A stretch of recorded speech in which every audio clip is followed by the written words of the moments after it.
한 설교자가 있었습니다. 지난주에 제가 참 의미 있게 읽었던 책 한 권이 있었는데, 인생 어떻게 살 것인가 라고 하는 이런 책 가운데 나오는 설교자입니다. 2000년 5월 20일 이른 아침, 미국의 테네시주의 멤피스라고 하는 곳이 있다고 해요.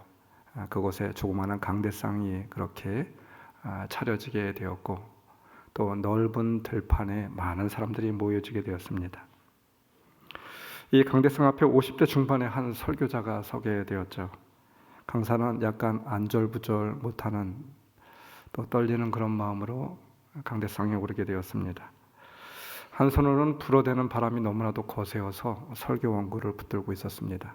또 한 손으로는 바람이 너무나도 세어서 스피커에 자꾸 소리가 나서 그 마이크를 한 손으로 그렇게 붙들고 있었어요.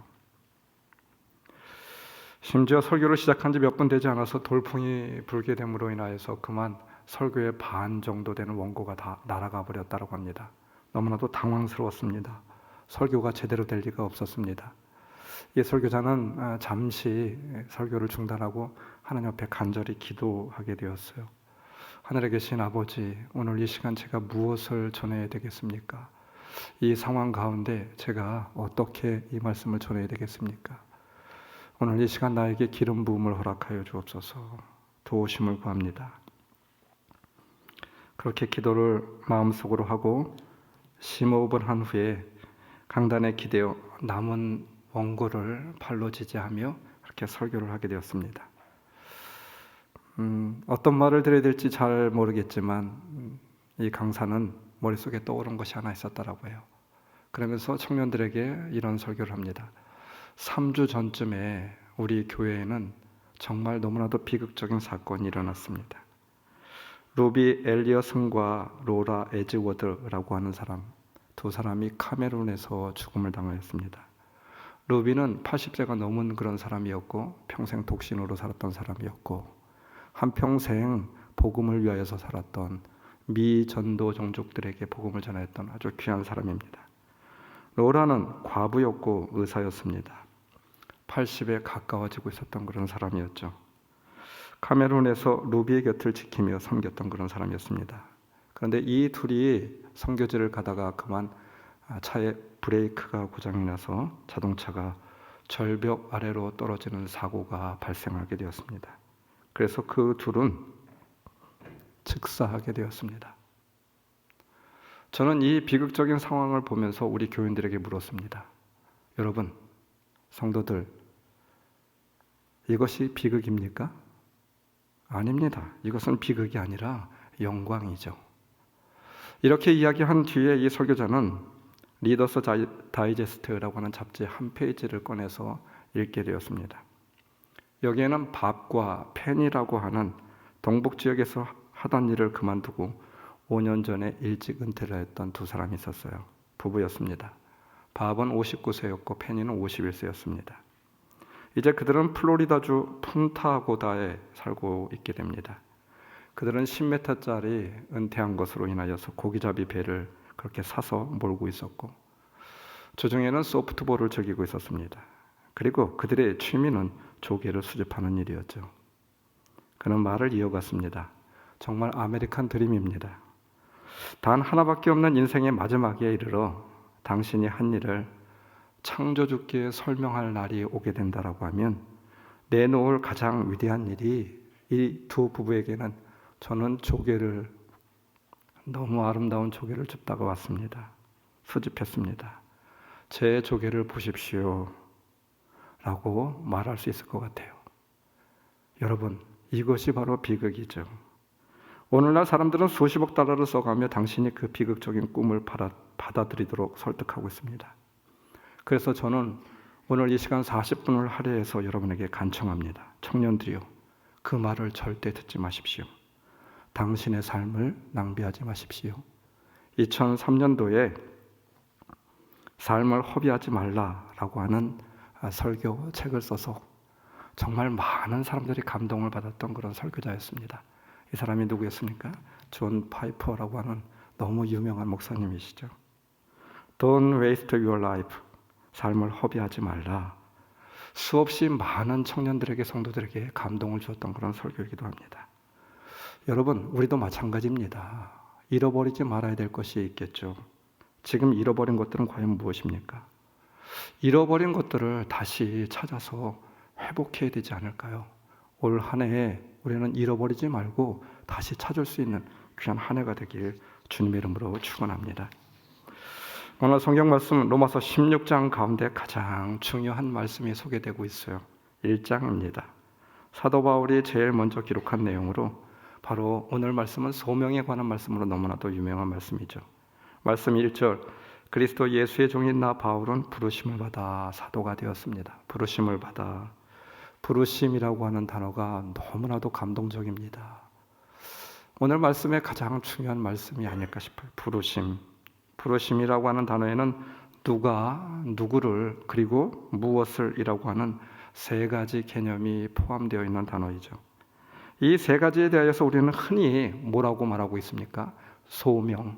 네, 소명이라고 말을 하고 있어요.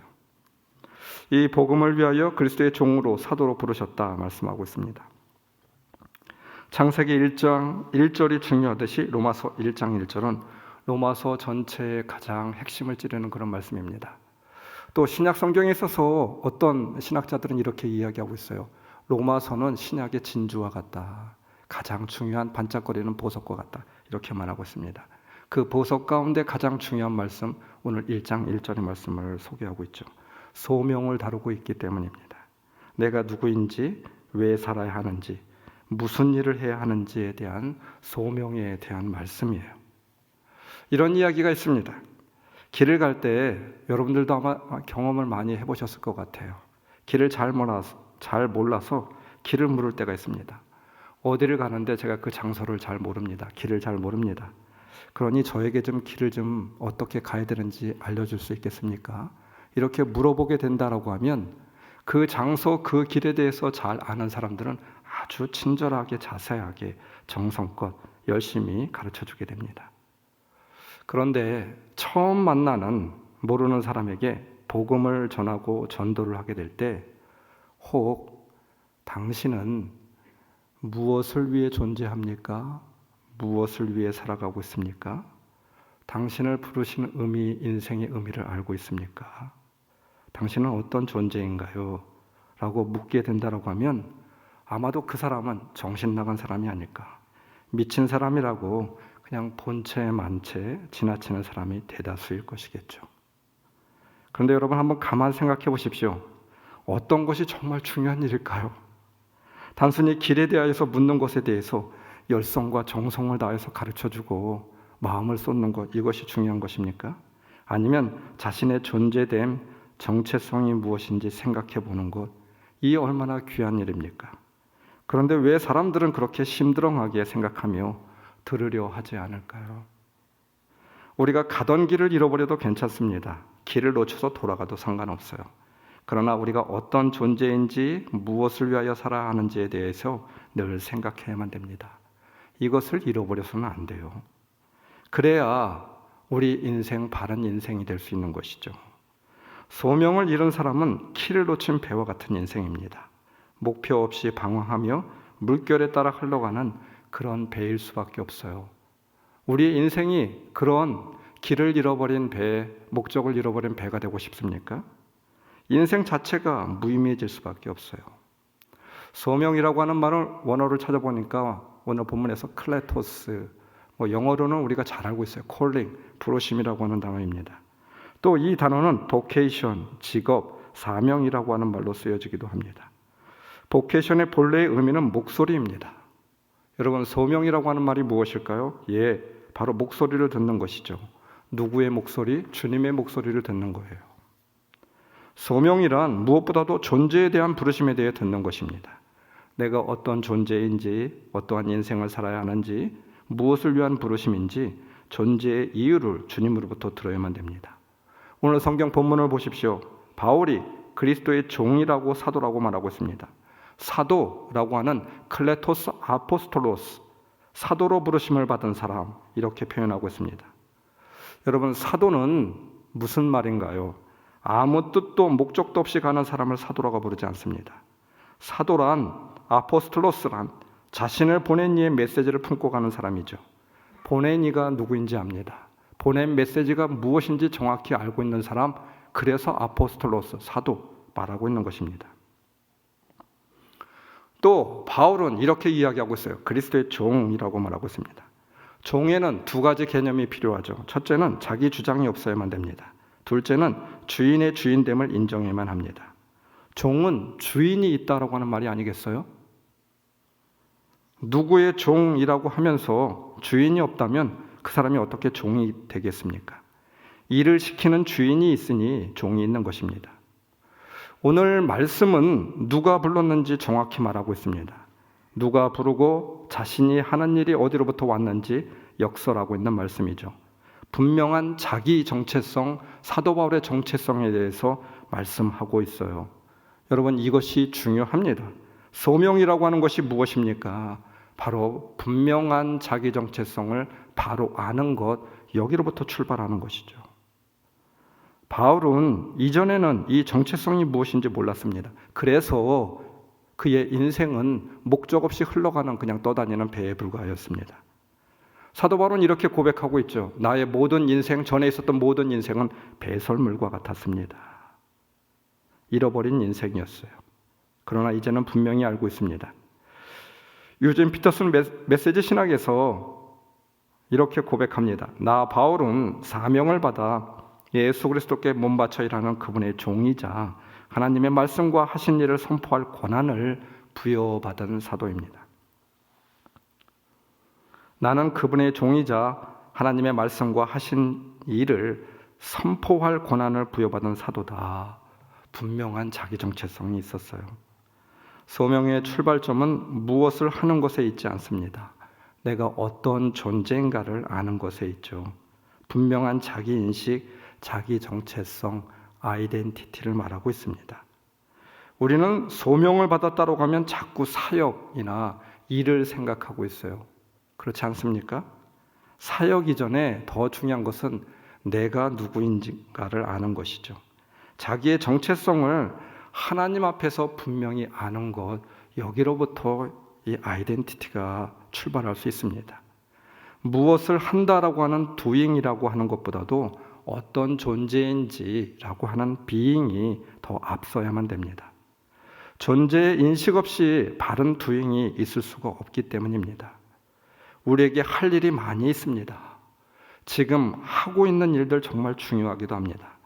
그러하기에 우리는 앞서서 우리가 찾아야 될 것이 무엇입니까? being, 우리가 어떤 존재인지 이것을 먼저 알아야만 됩니다. 살펴야만 됩니다.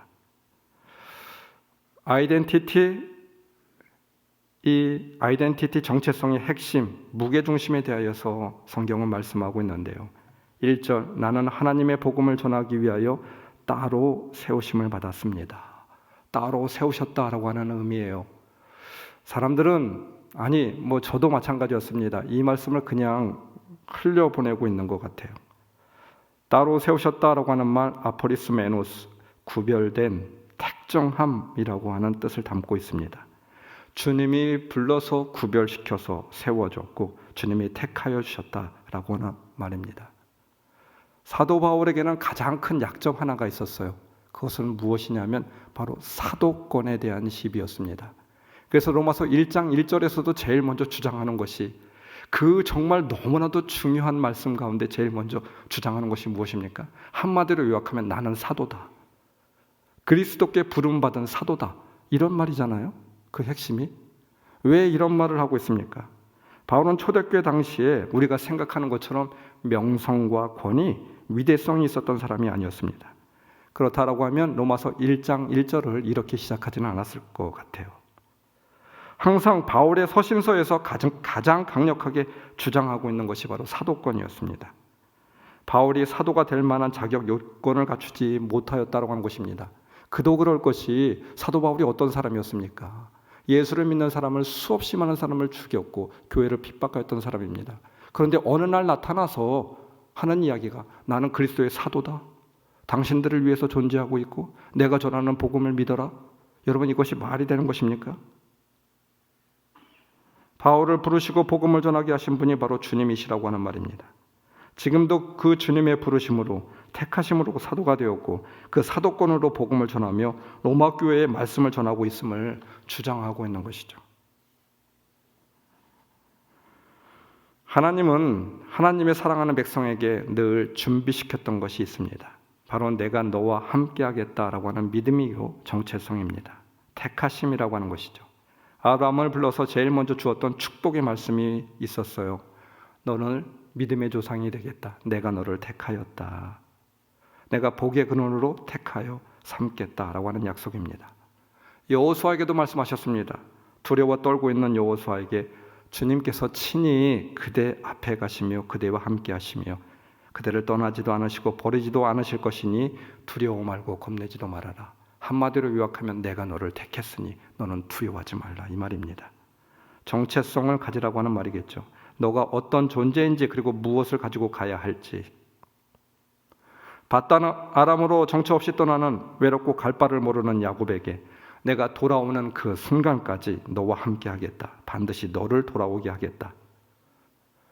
유학을 떠나는 우리 좋은 교회 사랑하는 자녀들에게 또 혹은 군대를 가는 자녀들에게 아니면 외국에 그렇게 직업을 갖기 위해서 떠나는 그런 성도들에게 제가 늘상 주는 그런 말씀이 있습니다. 창세기 28장 15절입니다.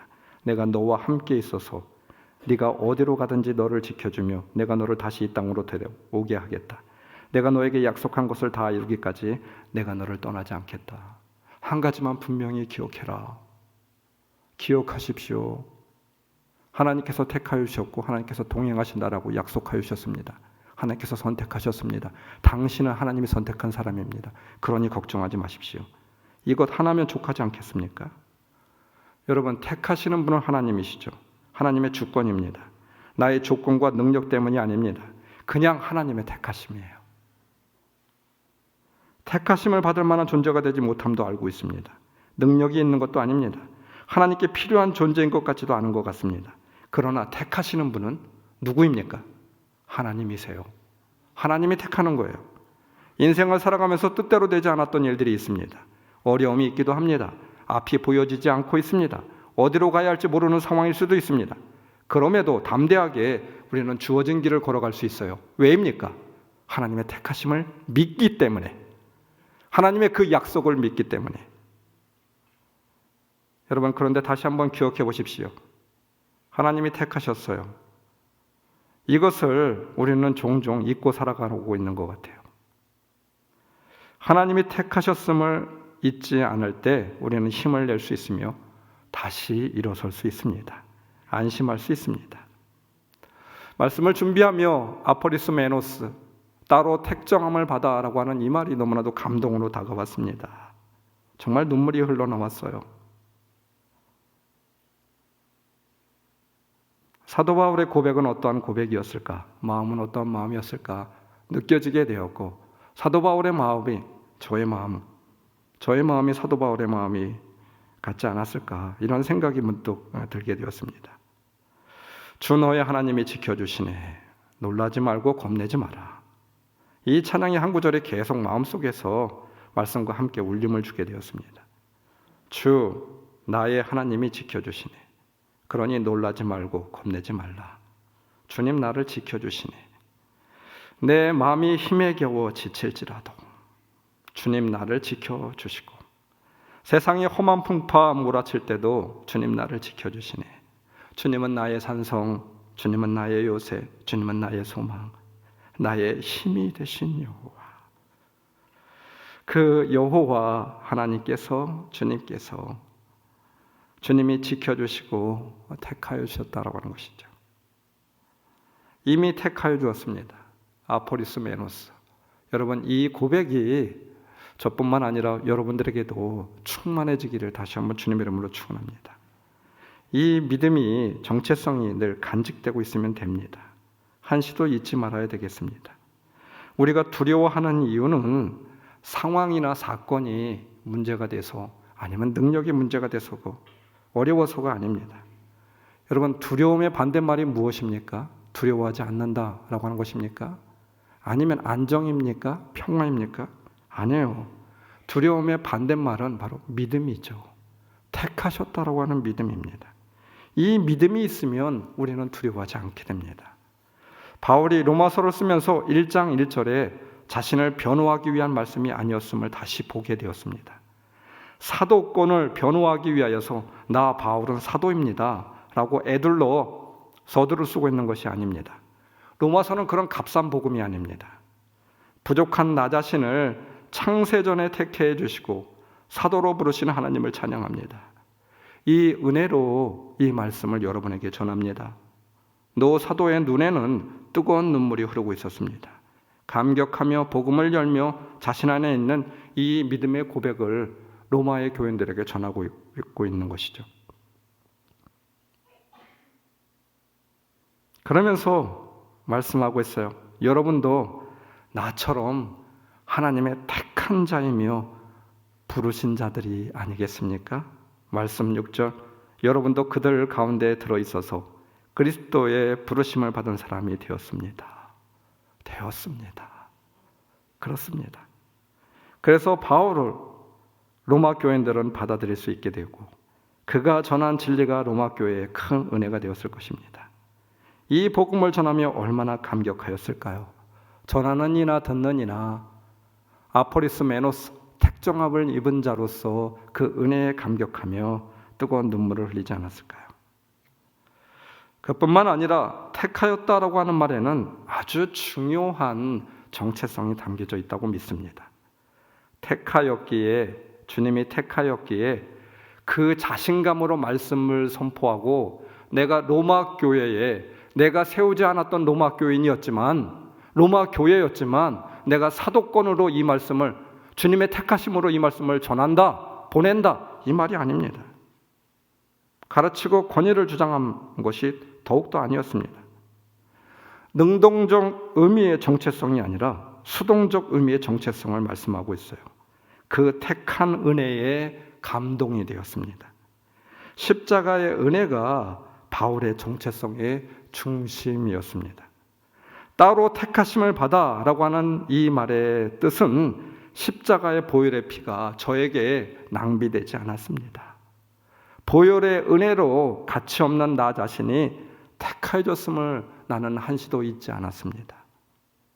그러나 내게는 우리 주 예수 그리스도의 십자가 외에는 자랑할 것이 없으니 나는 내 몸에 있는 그리스도의 흔적을 지니고 있습니다. 그 스티그마를 자랑합니다. 고백하고 있죠.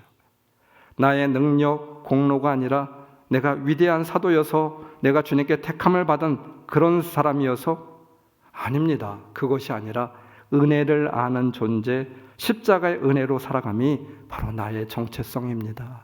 나의 소명입니다. 고백하고 있는 것이죠. 여러분은 정체성을 무엇이라고 생각하십니까? 나의 정체성, 그 정체성의 가장 중요한 것 사도 바울은 이렇게 말하고 있어요. 십자가의 은혜. 그것이 나의 정체성입니다. 고백하고 있죠. 캐릭터 오브 올이라고 하는 책이 있습니다. 로버트 윌슨이라고 하는 사람이 쓴 책인데 참 귀한 책이기도 해요. 캐릭터라고 하는 모든 것들 위에 가장 중요한 핵심 덕목 캐릭터라고 말하고 있습니다. 지도자에게 있어서 어떤 지도자이든지 간에 가장 중요한 덕목, 그 아이덴티티, 정체성은 바로 캐릭터라고 말하고 있어요. 캐릭터가 무슨 말입니까? 인격 혹은 품성이라고 하는 말이 됩니다. 영리함은 빌려올 수 있습니다. 공부를 못해도 상관없습니다. 능력이 좀 달려도 상관이 없습니다. 그러나 정말 중요한 것은 가장 이 모든 것들 가운데 가장 중요시 여겨야 될 것, 이 모든 것들 가운데 가장 위에 있어야 될 것, 덕목이라고. 그 덕목은 무엇입니까? 바로 품성을 말하고 있어요. 이 품성은 살 수도 없고 바꿀 수도 없는 것이며 그 어느 무엇보다도 리더십에 있어서 가장 중요한 요건이 됩니다. 역사적으로 이것을 증명을 하고 있어요. 무엇이 바울을 바울되게 하였습니까? 평생을 주님을 위하여 복음을 전하며 끝까지 갈 수 있게 만든 힘일까요? 그 정체성은 무엇일까요? 무엇이 목사를 목사되게 할 수 있겠습니까? 무엇이 성도를 성도되게 하는 가장 중요한 정체성, 아이덴티티가 될 수가 있을까요? 우리가 너무나도 잘 알고 있는 대로 한경재 목사님은 후배 목사님들에게 예수 잘 믿으세요, 늘 이렇게 전하였다고 하잖아요. 목사가 되어서 예수를 잘 믿지 않는 사람이 어디 있겠습니까? 잘 믿지 않았다라고 하면 목사가 되었겠습니까? 그런 말이 아닐 것입니다. 목사의 자리가 무엇인지, 무엇을 위해서 살아야 될 사람이고 무엇을 위해서 죽을 사람인지 자신들의 정체성을 바로 하라라고 하는 말일 것입니다. 거기에 바른 목회와 바른 사역자의 삶이 지켜진다라고 하는 뜻이겠죠. 목사가 되는 것이 중요한 것이 아닙니다. 교회에 다니는 것도 중요한 것이 아닙니다. 목사처럼 성도처럼 사는 것이 중요한 일이겠죠. 목사라고 하는 타이틀이 뭐 중요합니까? 목사답지 못한 사람들이 있어서 문제가 되는 것이죠. 늘 정체성을 잃지 말라라고 하는 말일 것입니다. 여러분, 어디로부터 목사의 정체성을 찾을 수 있을까요? 확인할 수 있을까요? 그 소명을 지켜나갈 수가 있겠습니까? 십자가의 은혜이죠.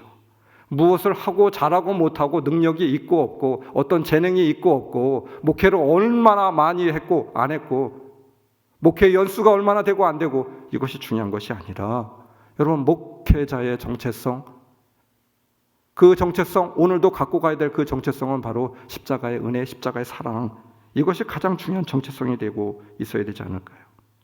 그래야 바른 목회, 바른 목사가 될 수 있다고 믿습니다.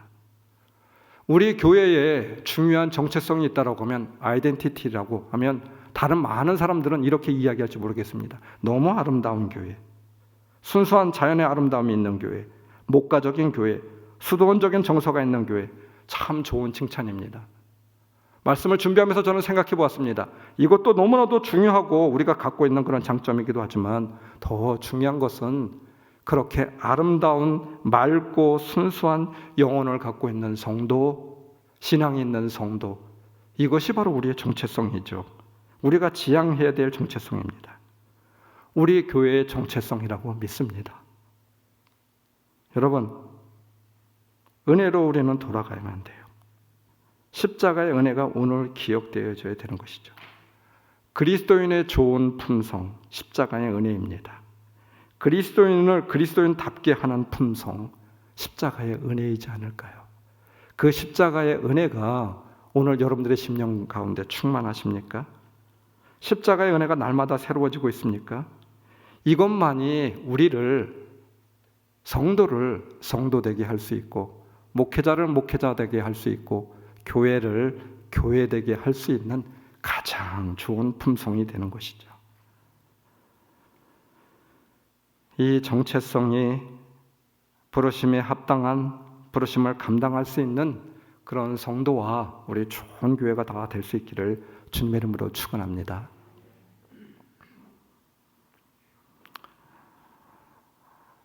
서신자였던 로마 교회에 강력하게 전하고자 하는 바울의 가슴에 있었던 그런 메시지가 있었어요.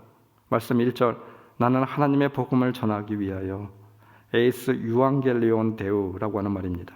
복음이라고 하는 말이에요. 데우라고 하는 말은 하나님이라고 하는 말이고요.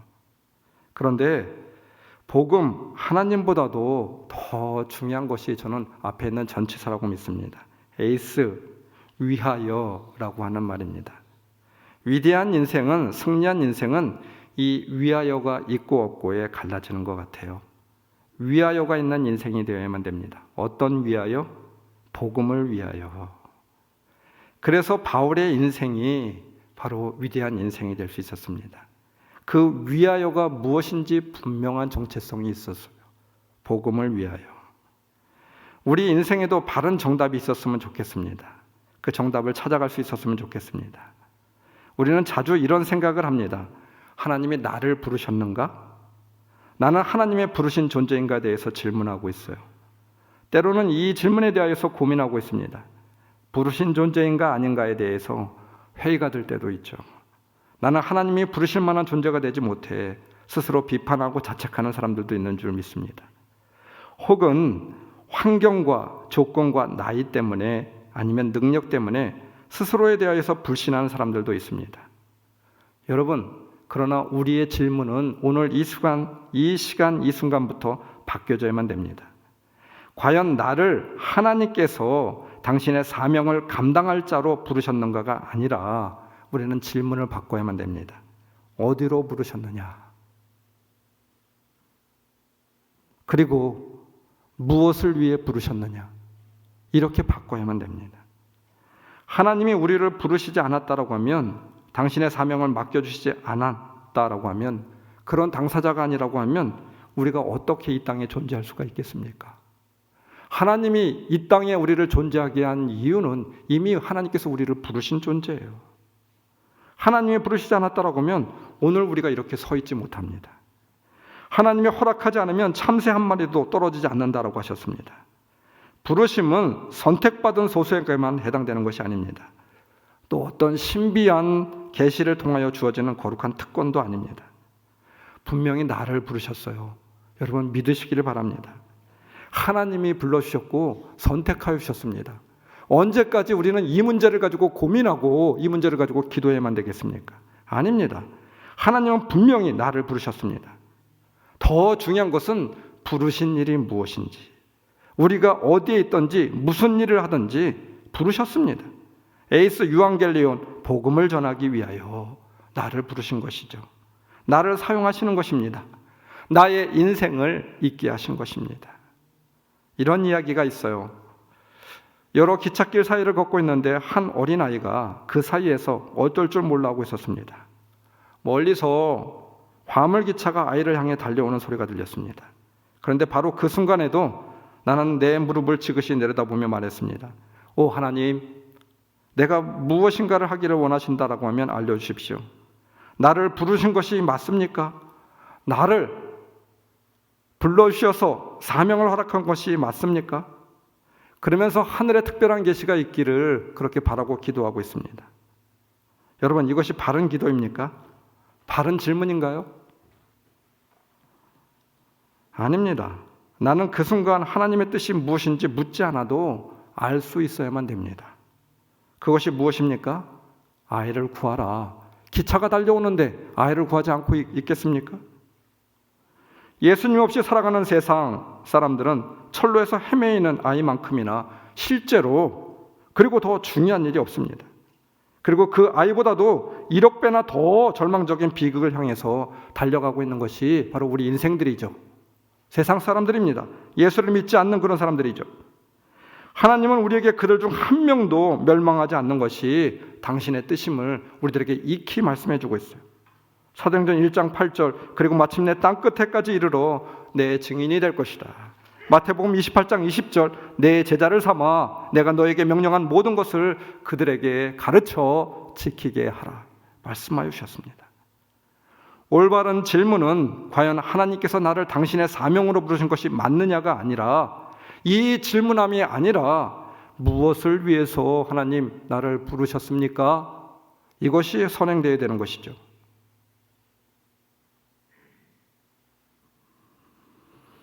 많은 사람이 자신의 인생을 바칠 거창한 대의를 찾아가고 있어요. 그러면서 성공한 인생이란 가난한 이들에게 힘을 주거나 많은 사람에게 인정을 받거나 자신만이 할 수 있는 일에 대해서 성취를 이루고 권세와 명예를 얻고 아니면 특별한 재능을 발휘하여서 큰 일을 해내고 보람된 일을 하고, 그래서 어떤 이는 많은 재물과 권력을 얻어 다른 이들에게 도움을 주고 칭찬을 듣고 자신도 풍성한 삶을 누리기를 원하고 있습니다. 최근에 대학 졸업생들이 졸업 후에 자신의 꿈에 대하여서 도움이 필요한 이들에게 도움을 주는 사람이 되는 것이라고 하는 답한 비율이 가장 높은 설문에 위치를 차지하고 있다고 하는 기사를 읽었습니다. 꿈의 직장이 어떤 직장일까요? 라고 하는 질문에 가장 많은 대답이 돈이나 영향력 또는 명예 정도라고 생각할 수 있겠지만 그것이 아니었습니다. 물론 돈도 거기에 있었지만 그것은 바로 고작 24%밖에 되지 않았어요. 그것이 전부가 아니었다고 하는 말입니다. 가장 많은 대답은 내가 하는 일에 보람을 느끼고 열정을 느끼는 것이라고 하는 대답이 돈이라고 하는 대답보다도 거의 2배나 많게 나오게 되었어요. 이를 한마디로 요약하면 나는 의미 있는 일을 하며 그것을 찾으며 살아가고 싶다. 내 인생은 그런 인생을 살아가고 싶다라고 하는 말이겠죠. 우리는 자신의 인생이 의미 있기를 바랍니다. 무엇인가 의미 있는 일을 하는 인생을 살았다고 말하고 싶어 합니다. 이것은 바로 하나님께서 우리에게 두신 그런 갈망이기도 해요. 그러나 여러분, 대부분의 대의는 그 자체로 선한 가치가 있지만, 그러나 그리스도인들에게 그 모든 것보다도 능가하는 더 큰 대의 하나가 있어요. 그것은 무엇입니까? 요한복음 14장 6절, 나는 길이요 진리요 생명이니 나를 거치지 않고는 아무도 아버지께로 갈 사람이 없다. 요한복음 1장 12절, 영접하는 자 그 이름을 믿는 사람들에게는 하나님의 자녀가 되는 권세를 주셨으니, 정말 가장 중요한 일이에요. 이 중요한 대의를 위하여서 하나님은 우리를 불러주셨습니다. 이것이 가장 귀한 사명입니다. 우리가 어떤 일을 하든지 어디로 부르셨는지 한 가지 분명한 사명이 우리에게 선지합니다. 그것은 무엇입니까? 나를 통하여, 오늘 나의 삶을 통하여 주님을 증거하기 원하고 있고 주님의 그 귀한 복음을 전하고 있기를 원하시고 있다라고 하는 것이죠. 이것이 나의 사명입니다. 분명한 나의 사명이 되어야만 됩니다. 여러분은 어떠합니까? 내가 하는 일이, 나를 부르신 곳이 세상 사람들의 눈에는 거창한 일이 아닐 수도 있을지 모르겠어요. 그러나 하나님이 나에게 맡겨주신 가장 위대한 사명, 복음을 위하여 그 복음을 전해라. 이것이 우리 주님께서 나에게 주신 가장 큰 사명임을 말씀하고 있는 것이죠. 이 복음이 전해지기만 한다라고 하면 그것은 나의 가장 큰 위대한 사명이 되는 것입니다. 바울만 복음을 위하여 따로 세우심을 받은 것이 아니라 오늘 이 시대에 나를 따로 세우셨습니다. 복음을 전하기 위하여서, 그리스도를 알게 하기 위하여서 나를 그리스도의 종으로, 사도로 택하여 주시고 부르셨음. 이것을 믿고 고백하는 여러분들 되시기를 주님의 이름으로 축원합니다. 니콜라우스 루드비 폰 친젠도르프라고 하는 사람이 있어요. 친첸도르프라고 하는 백작은 1700년 전에 독일 드레스덴의 귀족 집안에서 태어나게 되었습니다. 너무나도 많은 유산을 물려받았습니다. 백작이었습니다. 이 젊은 백작이었던 그는 1720년 뒤셀도르프에 있는 한 미술관을 방문하게 되었는데 거기서 한 성화를 보게 되었습니다. 도메니코 페티의 그림인 에케 호모라고 하는 그림이었대요. 에케 호모, 저 사람을 보라 라고 하는 그림. 이 그림에 사로잡히게 되었습니다. 그 그림은 십자가에 못 박히기 직전에 예수님을 묘사한 그림이었어요. 얻어맞고 피 흘리고 가시면류관을 쓰신 그런 모습이었습니다. 그 그림 아래에는 이런 글이 한마디 적혀져 있었다라고 해요. 나는 널 위해 모든 것을 했는데 너는 날 위해 무엇을 하였느냐? 라고 하는 말이었대요. 나는 널 위해 모든 것을 했는데 너는 날 위해 무엇을 했느냐? 진젠도르프 백작의 마음을 사로잡았습니다. 그 순간 백작은 더 이상 자신의 인생을 살아갈 수 없었고 여유로운 인생을 추구할 수가 없었습니다. 그래서 자기 자신의 모든 것을 다 내어놓고 하나님의 사역을 위하여서 자신의 모든 것을 근거지로 삼게 되었습니다. 전 세계 사역자들을 후원하기 위하여서 재산을 기증하기도 하였습니다. 독일 전역에서 수백 명의 20대 청년들이 복음 훈련을 받기를 위해서 이곳에 찾아왔다라고 해요. 선교를 위해서. 그리고 각자의 삶에 파송되게 되었습니다. 그들은 그들 스스로를 모라비안 교도라고 불렀다고 해요. 진젠도르프의 작은 복음 공동체는 밤을 새워 기도하게 되었습니다.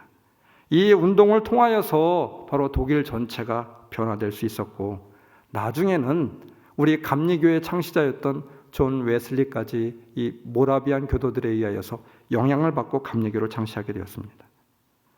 진젠도르프는 이 운동을 정의하는 한마디 말을 남기게 되었어요. 이렇게 이야기합니다. 나에게는 한 가지 열망이 있으니 곧 그분이다. 오직 그분뿐이다. 세상은 밭이며 밭은 세상이다. 그러므로 그리스도를 위해 영혼을 구하는 일에 가장 유용하게 사용될 수 있는 그곳이 바로 내 집이다. 내가 원하는 것은 오직 복음을 전하다가 죽는 것이다. 사랑하는 성도 여러분, 진젠도르프가 자신에게 물었던 질문이 있습니다. 에케 호모, 저분을 다시 보라. 우리는 에케 호모 다시 보고 다시 복음에 대해서 물어야 될 그런 시간이라고 믿습니다. 우리 자신에게 나는 널 위해 이 모든 것을 했는데 너는 날 위해 무엇을 했느냐? 우리들 자신에게도 이 질문이 오늘 물어줘야 되겠어요. 한 번뿐인 인생, 그렇습니다. 딱 한 번뿐인 인생입니다. 그러니 우리는 말할 수 있습니다. 주님의 뜻을 이루소서. 주님, 나의 부름을 통하여서 주님의 복음을 전하게 하여 주옵소서. 인생은 단 한 번뿐 이것마저도 지나가니까 그리스도를 위하여서 그 행한 일 이것만이 내 인생 가운데 남게 하여 주소서. 이 고백, 사도 바울의 고백, 또 진젠도르프의 고백, 이 고백이 여러분들에게 있기를 다시 한번 주님의 이름으로 축원드립니다. 사랑하는 성도 여러분, 우리는 택함을 받은 자들입니다. 이 택하심이 무엇인지 오늘 이 시간 바로 우리의 심령 가운데 새겨지기를 원합니다. 부르신 일들이 무엇인지 다시 한번 기억하기를 주님의 이름으로 축원합니다. 말씀을 기억하며 우리 통성으로 기도합시다.